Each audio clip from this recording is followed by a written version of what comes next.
Shalom, Bapak Ibu, Saudara-saudari yang terkasih dimanapun berada. Damai sejahtera buat kita semua dari Tuhan kita Yesus Kristus. Seperti biasanya, setiap hari kita merayakan pestanya orang-orang kudus. Hari ini hari Selasa tanggal 26 April, kita merayakan salah satu pestanya orang kudus, yaitu Santo Kletus dan Marcelinus Paus dan Martir. Saya akan menceritakan bagaimana kisah dan perjalanan kedua santo ini secara singkat.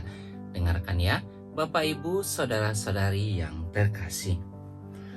Selama beberapa abad lamanya, nama Anakletus dan Kletus dianggap orang sebagai dua orang paus yang berbeda. Tetapi sekarang kedua nama itu dianggap sebagai nama dari satu orang. Menurut daftar resmi para paus yang dikeluarkan oleh Tahta Suci, Paus Anakletus memimpin gereja dari tahun 76 sampai tahun 88. Ahli-ahli sejarah gereja mengikuti daftar nama paus yang diterbitkan oleh Santo Irenaeus dan Lyons.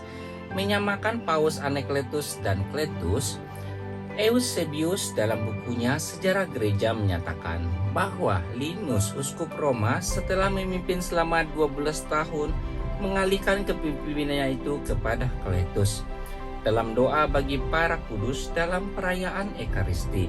Setelah menyebutkan nama Santo Petrus dan Paulus serta para rasul lainnya, imam menyebutkan nama Linus dan Kletus. Hal ini menunjukkan bahwa Anakletus pengganti Santo Petrus ditetapkan sebagai paus selama masa yang kurang damai dan aman di dalam gereja, menyusul masa penganiayaan oleh Raja Nero yang berlangsung dari tahun 64 sampai tahun 68.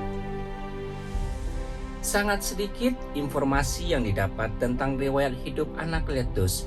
Ia membagi kota Roma menjadi 25 buah paroki.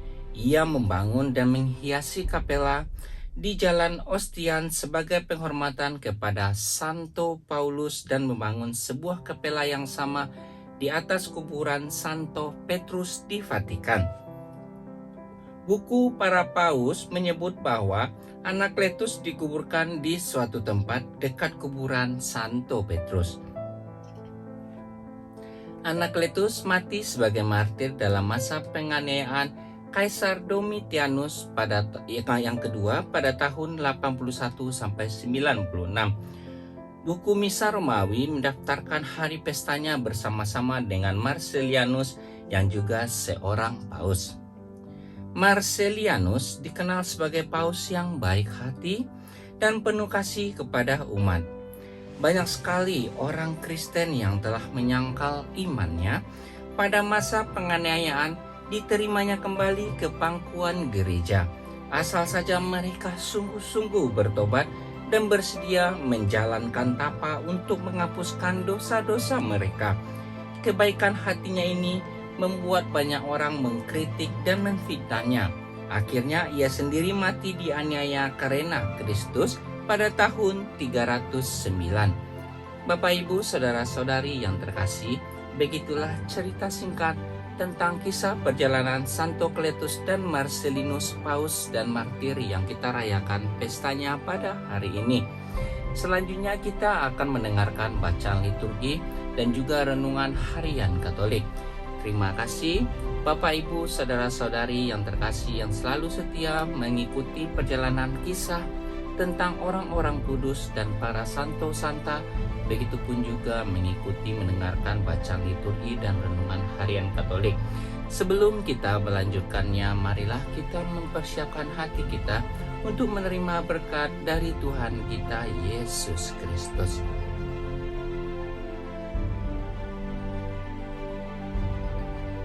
Tuhan Yesus memberkati.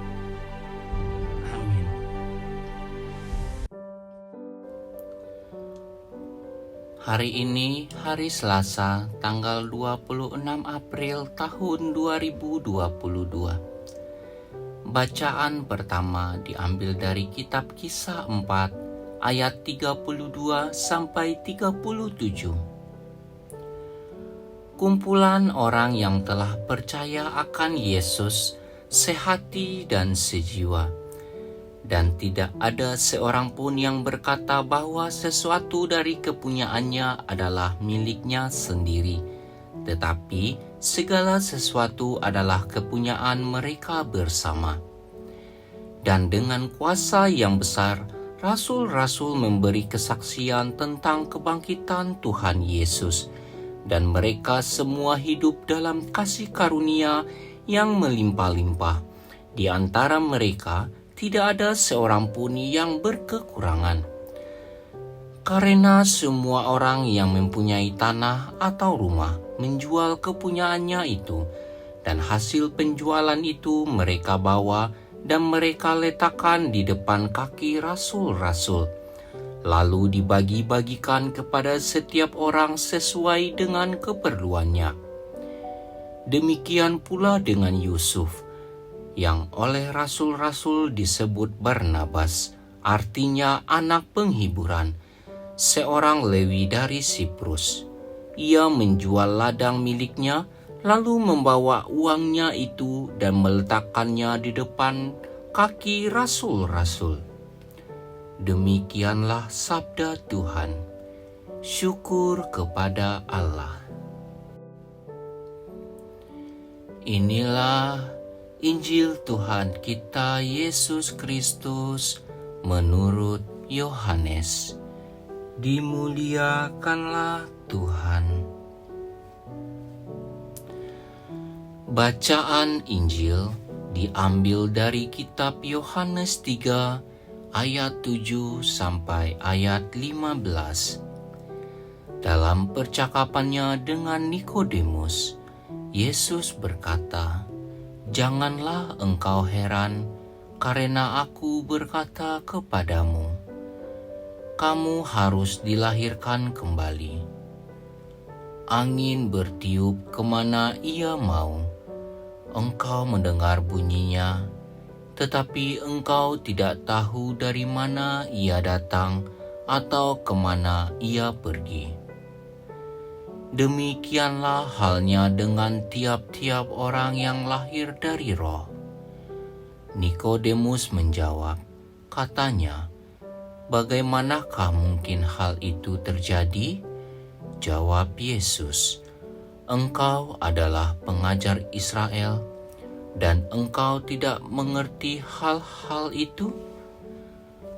Aku berkata kepadamu, sesungguhnya kami berkata-kata tentang apa yang kami ketahui, dan kami bersaksi tentang apa yang kami lihat, tetapi kamu tidak menerima kesaksian kami.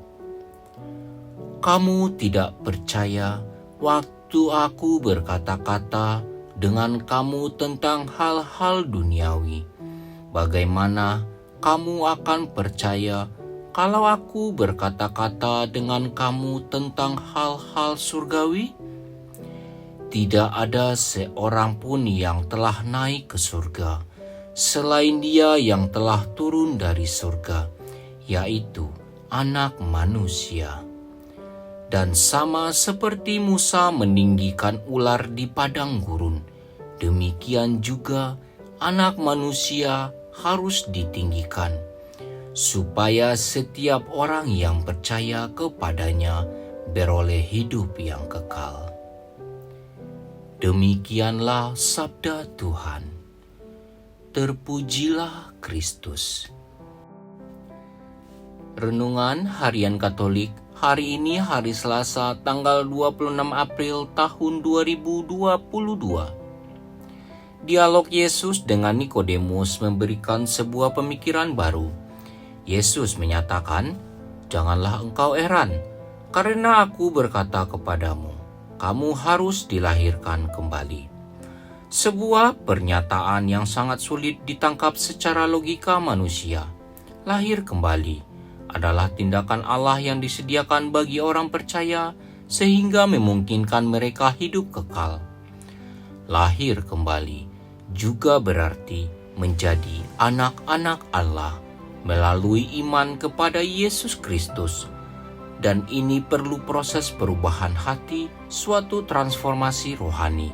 Kata dilahirkan kembali secara rohani diartikan sebagai lahir dari atas. Semua orang yang berdosa perlu dilahirkan kembali supaya dosa-dosa mereka diampuni dan bisa kembali dengan Allah dan memperoleh karunia keselamatan. Ketika orang diselamatkan, ia dilahirkan kembali, diperbaharui secara rohani, dan sekarang ia juga menjadi anak Allah karena sudah dilahirkan kembali. Dilahirkan kembali berarti kita dilahirkan oleh Roh. Selayaknya kita hidup menurut Roh, bukan kedagingan lagi.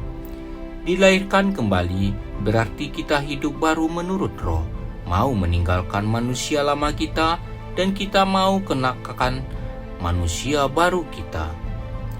Kelahiran baru hanya bisa terjadi dalam iman akan Yesus Kristus. Ia yang telah turun dari surga dan kembali ke surga. Itulah kelahiran baru dalam Roh. Peristiwa kebangkitan menjadikan para murid dilahirkan kembali dalam Roh. Mereka yang tadinya hidup dalam manusia lama, kini menjadi manusia baru dalam Yesus Kristus yang bangkit dari mati. Manusia lama ditinggalkan, manusia baru dikenakan para murid. Persekutuan dengan Yesus Kristus itulah yang menjadikan hidup kita baru. Tanpa itu, kita masih dalam manusia lama. Persekutuan itu menjadikan hidup kita nyaman kembali. Hidup kita bisa berubah. Kita mempunyai jaminan keselamatan di dalamnya. Semoga demikian. Amin.